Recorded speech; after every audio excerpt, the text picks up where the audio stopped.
Okay, as people begin to arrive, let's get started. Everyone knows that's our plan. So a very warm welcome to what is our 42nd Security Thought Leadership webinar.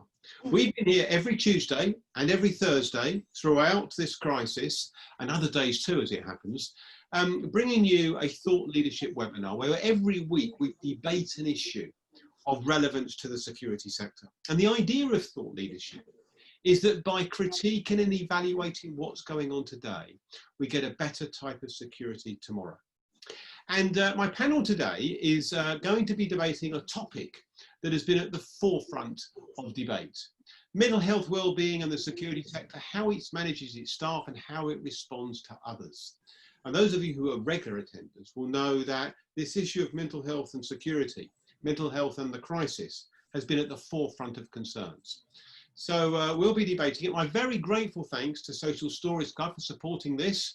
You may not have heard of Social Stories Club if you're in the security sector, but they offer gifts where each one's got a sort of social story attached to it. So if you're looking to give a gift to someone, corporate or personal, thank you very much indeed to them. We thought that was an appropriate one to do today. And also our supporters, thank you very much indeed. Now in a second, what I'm going to do, as usual, is I'm going to introduce our four panelists, or I'm going to get them to introduce themselves.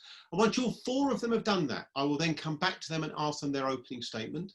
And once we have that, I will then come to you, the audience, and invite you to ask the questions. I would encourage you to get your questions in early, and don't forget to use the question and answer button at the bottom of your screen.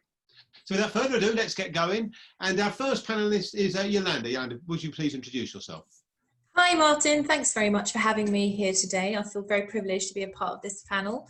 My name is Yolanda Hamblin. I work for DS Security Operations, where we have an ARC up in Doncaster. So my perspective really comes from 7 years in policing, 10 years in security and man-guarding, and now I've kind of moved over to the technical side with pioneering technology. I'm a member of ACIS, and I also sit on the advisory board for the International Foundation for Protective Officers. So for protection officers. So thank you very much. Thank you very much indeed, Yolanda. So let's go over to India and ask Harmy to introduce yourself, please. Harmy. Hi, thanks, Martin. I'm Harmy, and I'm calling in from Mumbai, India. I am an executive ontological coach. I'm a PCC with International Coaching Federation, and I've been coaching for the last 9 years, senior executives across the globe.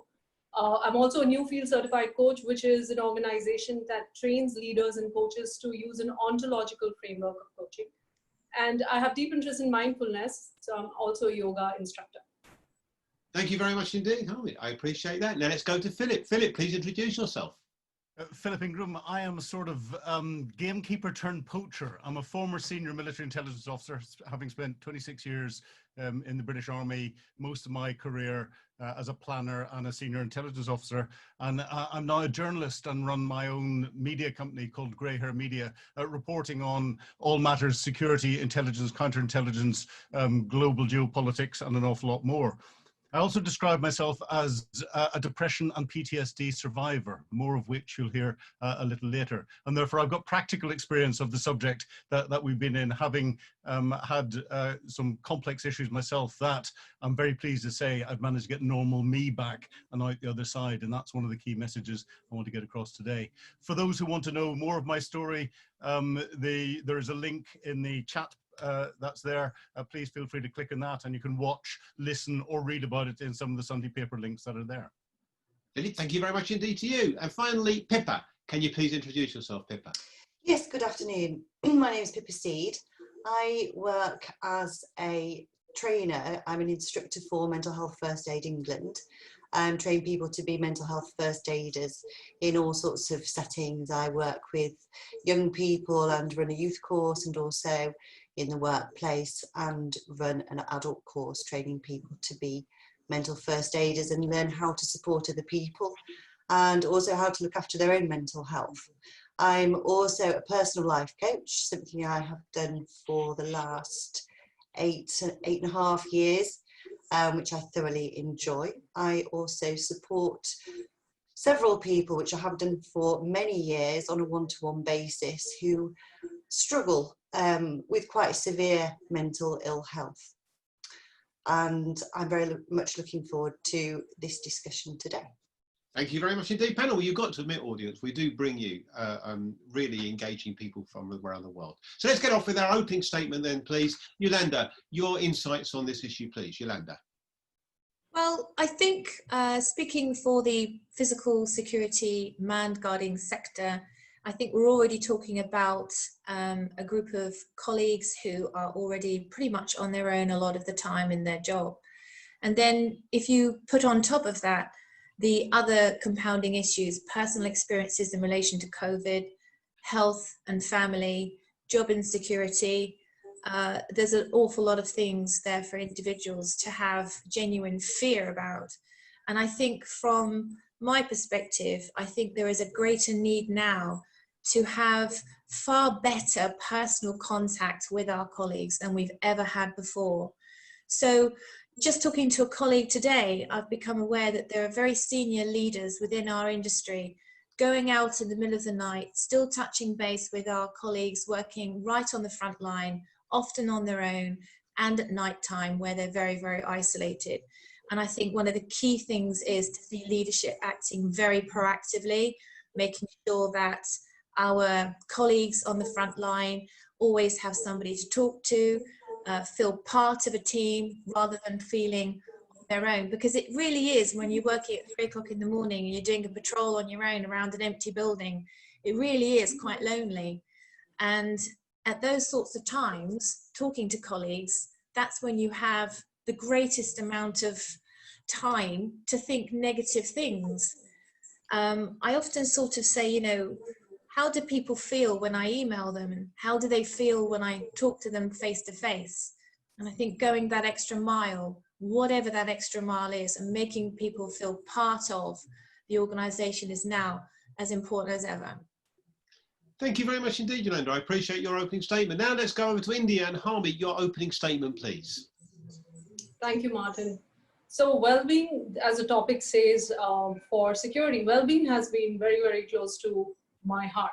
And as an ontological coach, I've realized that when I work with my clients, I explore their internal landscape, which is not just at a mind level, but also their somatic, physiological level and the emotional level. The biggest challenge that I face is because we are part of a culture where it's declared that rational thinking is what makes us great human beings.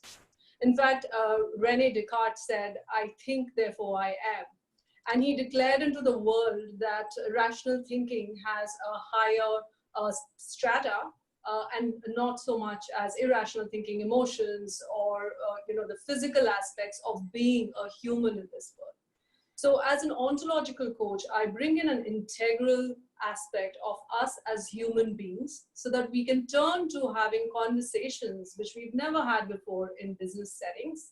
And these conversations are around emotions, the moods that are generated from the cultures that we come in from, or the discourses that we have listened to while we are growing up, and therefore it plays as a narrative in our mind, and we occupy that space through which certain possibilities are available and certain not. With the pandemic coming in place, as I mentioned, I'm an ontological coach. I have a practice of yoga, I have a practice of meditation, but me myself, fell into those natural tendencies which I had, which was of overwhelm, of anger with the crisis that hit.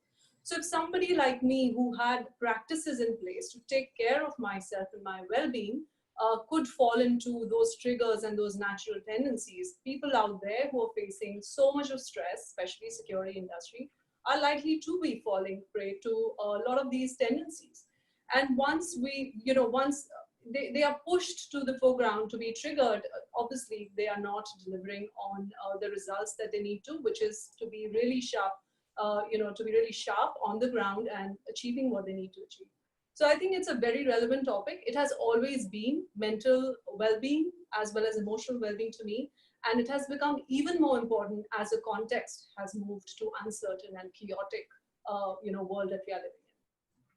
Thank you so much. I appreciate that. Now I'm going to go to Philip and ask Philip for your opening statement. Philip, your thoughts, please. Thank you, Martin. And nice to meet everyone, even if it is in a virtual environment.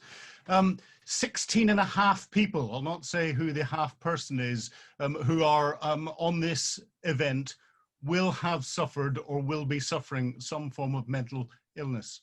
1 in 4 are the general statistics that are out there. That's before we start to put people into more complex and more pressurized work environments where you're getting additional stressors that are put in.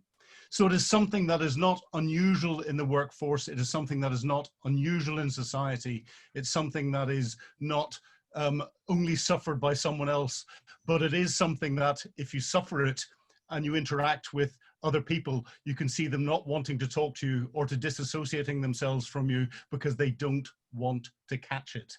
I have suffered that. That is because there is a lot of stigma around mental health, and as soon as someone starts to talk about it, there's a lot of misunderstanding about mental health and what causes it and how it can be cured. Most mental health conditions will pass with little or no interaction from professionals.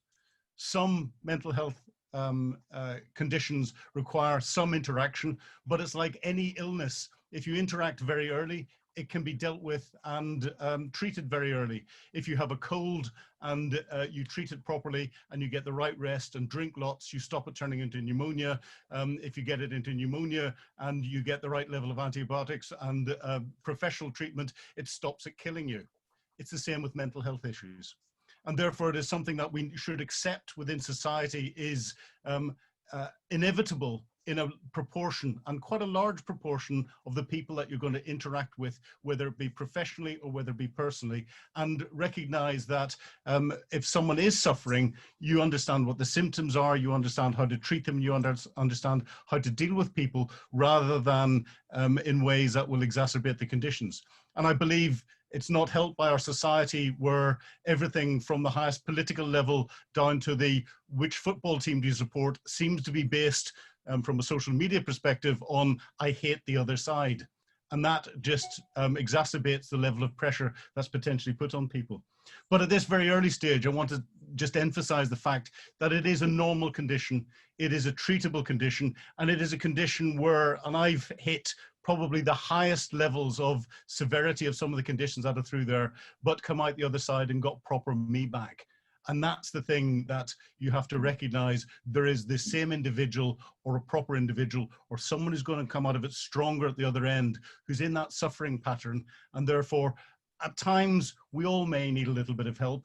Make sure that you're in a position where if you suspect someone may be suffering in any way, that you're there giving them the help in the way that you would want them to help you if you're ever in that position, because there's a good chance you may be. Thank you very much indeed. And can I just remind the audience, the question and answer button at the bottom of your screen. Please can you get your questions in early and we'll get to you after our final opening statement. Pippa, your opening thoughts, please.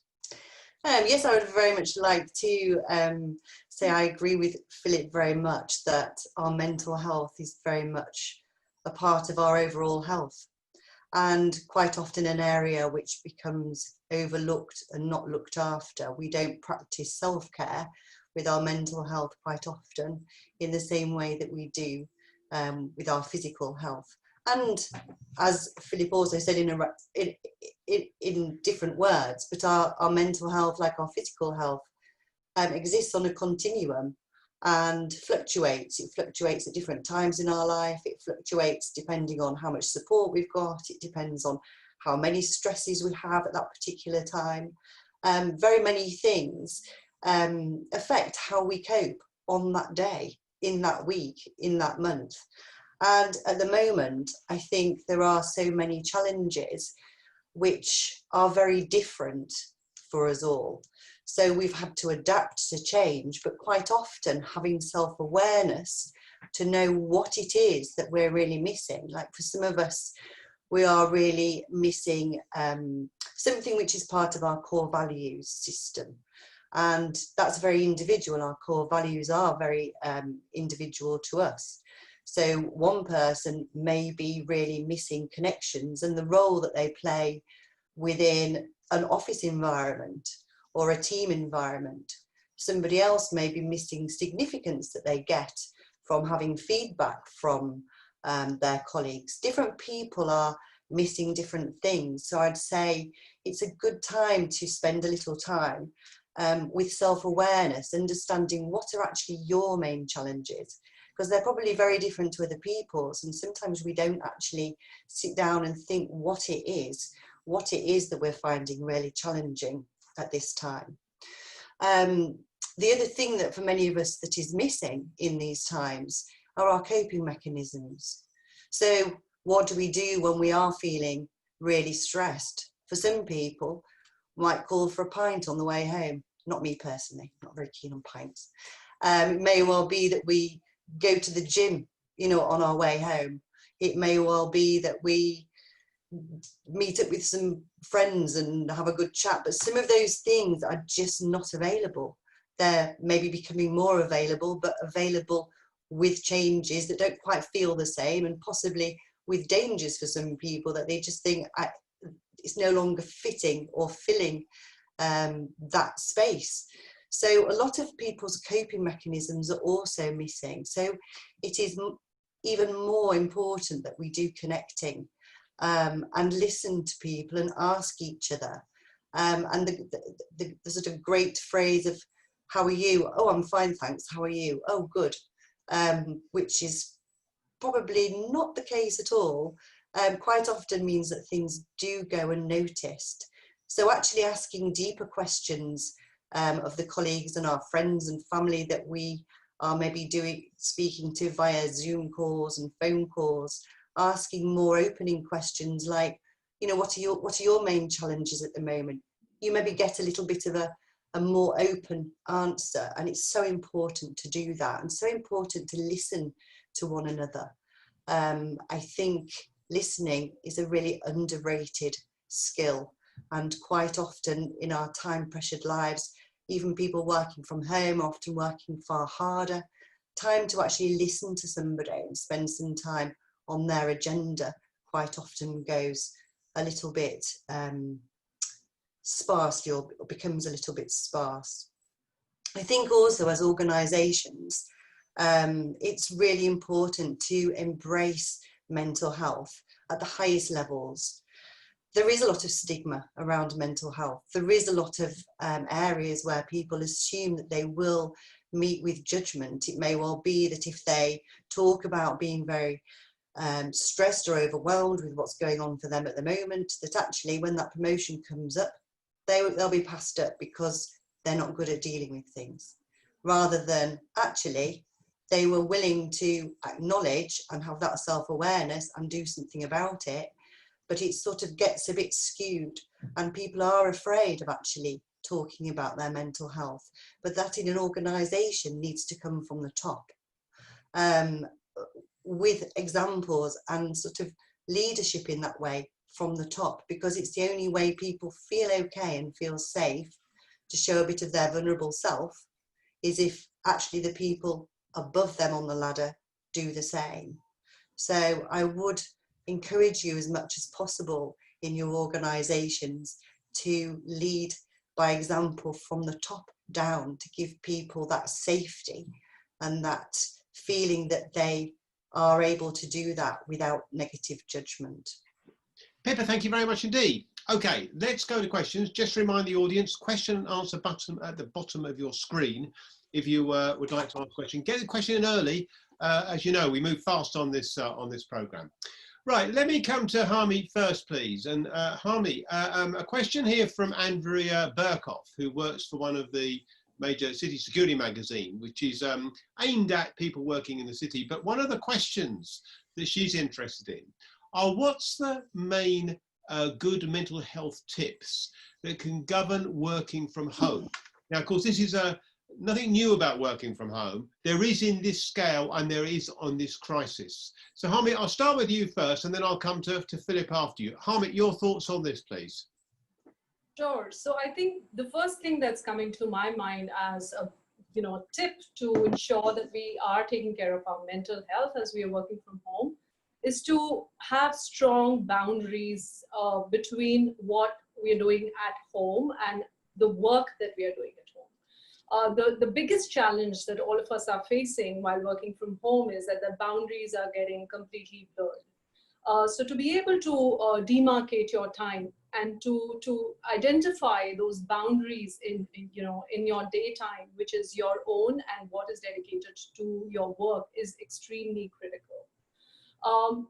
The other thing which I find really useful, especially because I work in the industrial, with leaders in corporates, is because there's so much of Zoom fatigue. To ensure that we show up as humans on Zoom, to ensure that we have our videos on as a form of respect for being there, because there's a possibility that we might be doing other things, and it's always good to have that connection online, at least seeing people's faces and not just be off video. And so that's one tip, to remain, to feel connected as part of teams, which is one of the aspects which people are missing when they're working from home, because they're not seeing humans. So to be able to do that also contributes to our, to ensure that we are contributing to the mental health of other people. And I've noticed that a lot of leaders now are learning to open meetings by asking questions around how are people feeling, and showing that care by not just immediately jumping into the task orientation of what needs to be done in that meeting, but also to spend a lot of time just understanding how life is from, working from home. So just opening statements and spending time understanding, the human behind the call that you're having is also very important for the mental well-being of those you are interacting with. Harmy, thank you. I'm going to stop you there because I'd like to move on and get Philip's view on this. Philip, I'm conscious of, in your opening statement, you made the point, and you're muted at the moment, Philip. I'm conscious in your opening statement, you made the point, Philip, about the fact this is not talked about much when you're in work. I assume when you're working from home, this is an added scale of another barrier. Philip, what can we do? Well, it is, and it puts the pressure on those that you're interacting with, either virtually, but also those that, if you've got people at home that you're interacting with at home, because we're not getting much interaction with friends and colleagues elsewhere. And therefore, I'd echo a lot of the comments that Harmy said, especially when it comes to boundaries, but it's certain things that you can put in place to help reinforce those boundaries. The first one, the most important one, is have a routine. And make sure you stick to a similar routine in the same way that you would do if you're going into an office environment. But also within that routine, it's important that you prepare for work in the same way that you would do if you're going out. So dress for work. Don't go in your pajamas and sit in front of the computer because it's 2 steps away from the bedroom, and at about 12 o'clock suddenly think, oh, maybe it's time to have a shower and get dressed now, because you're not doing yourself any good whatsoever. Have a dedicated place for work so that work stays within that little bubble and it's not moving around the house or your apartment or anywhere else, so that it fits in and therefore everywhere gets polluted with that work piece that's in there. And then get a little bit of time and make sure you have that time for yourself and for your family and those that you live with. So a little bit of exercise, getting out, making sure you do that. I've got a 2.5-year-old border collie puppy, and she's fantastic at making sure that I get out, because if I don't, she drags me out. Within that, some family time. So sit down and converse with other people, because any stresses you're bringing in from work, you don't have that commute to and from work to get rid of them. So you're going to try and bring them out an awful lot more in the home environment, and to try and deal with that. And the final bit I'd say is look after each other. So don't be afraid outside the Zoom calls and outside everything else, just to pick the phone up and have a chat with someone, and just ask them how they are and see, if they're okay, and just have a general social chat about other bits and pieces. We've got the time to do it now. And if we do that, and hopefully we can take that further once we get back into some form of normality, whatever that is, that can only be a good thing for the whole of the industry. Philip, thank you very much indeed. I'm going to move on. Yolanda, I'm going to come to you next for this question. And Keith Nielsen asks about 2 parts. What advice would you give to frontline security officers about their mental health? And then I'm going to come to Pippa and ask Pippa the second part of Keith's question, which is about guidance for dealing with those they come into contact with who have mental health issues. So let me go first of all to Yolanda. Yolanda, obviously you're well placed on this one. Interested in your thoughts on this. It's a biggie, isn't it? It's a big issue we've been hearing about. Yeah, absolutely, Martin. I think we have to ask, do our people feel that they can talk about their mental health to us? And if they don't, I think we've got a big bridge to fill. I know that there are lots of security partners out there who are doing lots of work, connecting with their staff over this period. And I also know that there's a lot of connectivity along with charity work and lots of sporting activities prior to COVID, where lots of money is being raised for charities like Mind. So the awareness is there, but we've got to take this up another level now, simply because our colleagues are out there on their own. They are already in roles that require a tremendous amount of resilience. It's discipline. They have to get up at a certain time. They have to be somewhere at a certain time. They have to carry out diligent duties, sometimes very routine. So they are very resilient people. That's why we hire them. But I think we're asking a little too much if we don't go that extra mile to ensure they know how to be equally as resilient over their mental health. And I think it's about having the doors open. Like I said earlier, when you see and hear stories about leadership in the security industry, rocking up to a site in the middle of the night, just checking in, that means the world to that guy or girl who's sitting on their own at night, really with not a lot to do, that keeps them very positive in some cases. So I think more of that, more connectivity, more group talks. Let's get people, whatever time of the day they work, on a Zoom call, and keep that communication going, and keep asking the question, are you okay? Yeah, thank you. And Pippa, your thoughts on dealing with those who have got mental health issues. And don't forget, sometimes, Pippa, this is in quite a public environment, which I think adds an extra strain to this. Pippa, your thoughts, please. Well, firstly, if you're in that situation, it can be really difficult to know what to do. So ultimately, important to try and build a little connection in that situation, if that is quite a public situation, and some sort of trust that you are there to help that person. So I don't really know the things particularly that you have in mind, but I would say when you are offering support to somebody who is possibly are acknowledging that they may be in a state of distress, or it may just be that you've noticed a change which is giving you the sort of inkling that this person is not in a good place with their mental health, and it is showing concern, creating an opportunity for that person to say what is going on for them, and for you to try your best to understand where they're coming from. Quite a common thing is for human beings, when they listen to somebody else who is having a really hard time, it is for us to want to rescue them and offer them lots of solutions and lots of advice. But this can actually be really alienating for somebody. It's much more important to sort of step back and let that person talk, and for you to try and understand what it's like for them, rather than trying to solve their problems.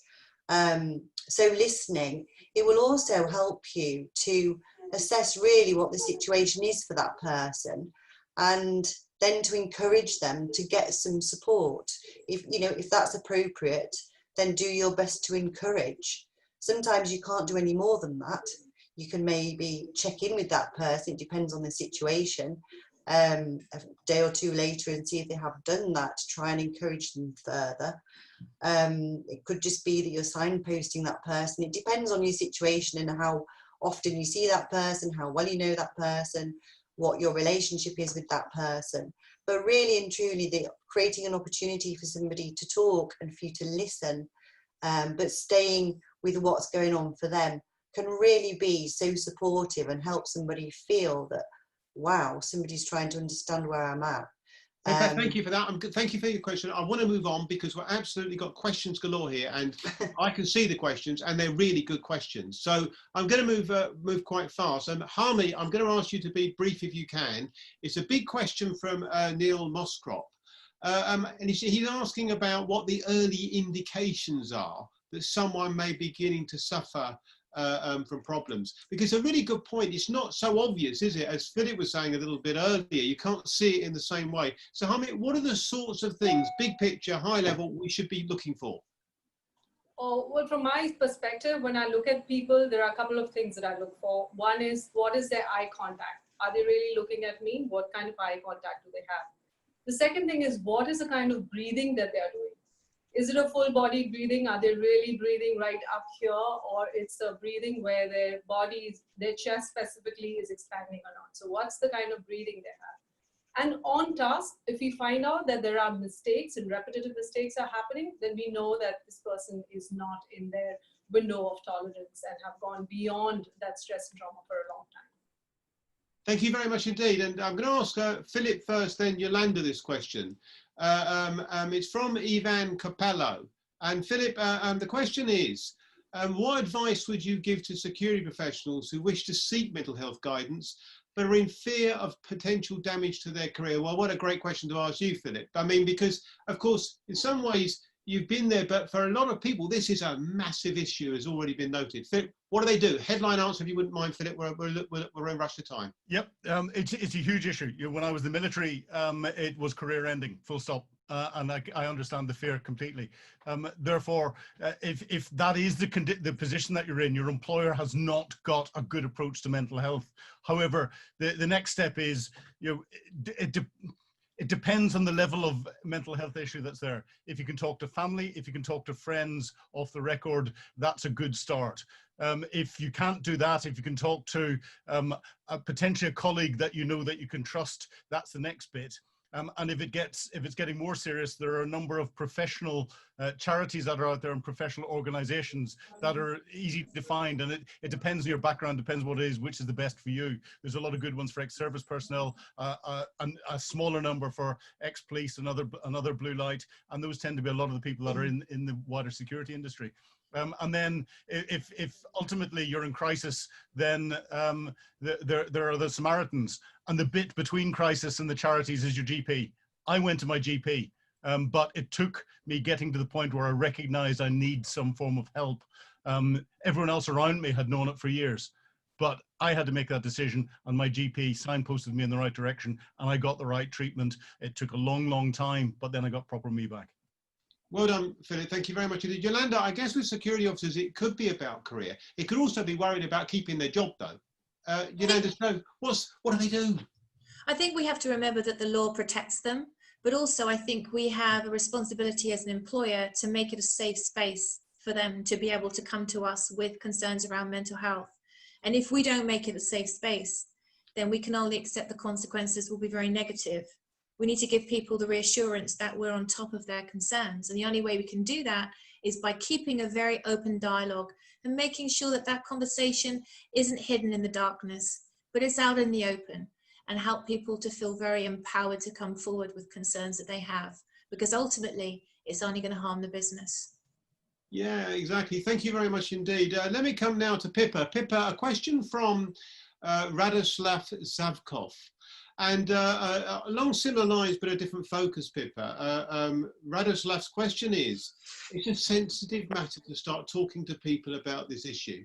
So even if you are sensitive and you are thinking along the right way, what's the right approach to start a conversation along these levels? Pippa, can I ask you to be brief, please, because we've got quite a lot of questions. I'm also going to get Harmy's thoughts on this question as well. Pippa first. I would say, firstly, just go gently and be your authentic self. Express your genuine concern and ask what you feel, you have a gut feeling to ask, because if somebody is in a really difficult place, it's very hard for them to have the courage maybe to tell you. So though it may be sensitive, it's better to ask the questions and show concern and ask how somebody is, ask really where they are and how severe their feelings are. Even if you feel it is a sensitive matter, much better to ask than not ask. Yeah, okay. And Harmy, your thoughts on this? I think one of the things that I use to, to ask and inquire about how they're feeling is to help people connect with their bodies, and also ask where are they feeling in their body. because that's the place where people tend to either lose their connection and therefore the form of safety that we all have.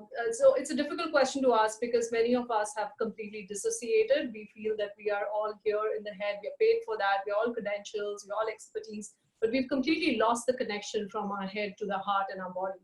So to really help people connect with their breath as well as their body is one of the key ways to understand how we can actually shift people from being stressed to people who can actually come back to their own regulation. Yeah, thank you. I'm just going to touch base briefly with you, Philip, on this, because I guess this was a reality for you at one point. That moment, I suppose, Philip, about how either someone engaged with you or how you would engage. And remember, you've got a slight advantage, I think, in the sense that you've been there and you understand it. A lot of people will come at this a lot more colder. Philip? Well, for me, the bigger indicator was, and when I'm looking at people, is a change in behaviour, especially if you know them. If something has changed, then you have to ask why. 9 times out of 10, it's going to be a completely innocent explanation. But if someone's behaviour has changed to a way that they used to be brilliant, but they're being sloppy and they're letting things loose. They used to be diligent in everything they do, but now they're almost self-harming themselves in the way they're approaching their tasks, and that could be a cry for attention. That's what happened in my case. You know, I was in my personal life the equivalent of self-harming. I'll not go into detail, but it is that then triggered me to the point where I suddenly got through a couple of situations where I said, hang on, this isn't me. And luckily the people around me at that time were supportive enough to turn around and say, that is not you. And I suddenly went, I need to seek help here. And that's what triggered me to go off and get help. Thank you very much indeed. Yolanda, you deal with people on the front end, and Musaid Al-Naja, and I do apologise if I've not pronounced that correctly, Musaid, is talking about instances where people have actually been involved in a crisis, in dealing with things, and that they come out of this, and may well come out of it having been affected. And I guess the question is about an organisation does have to be very, very on the ball in order for doing this. And I guess anyone involved in frontline security could face that reality. It's a daily issue, a daily risk, Yolanda.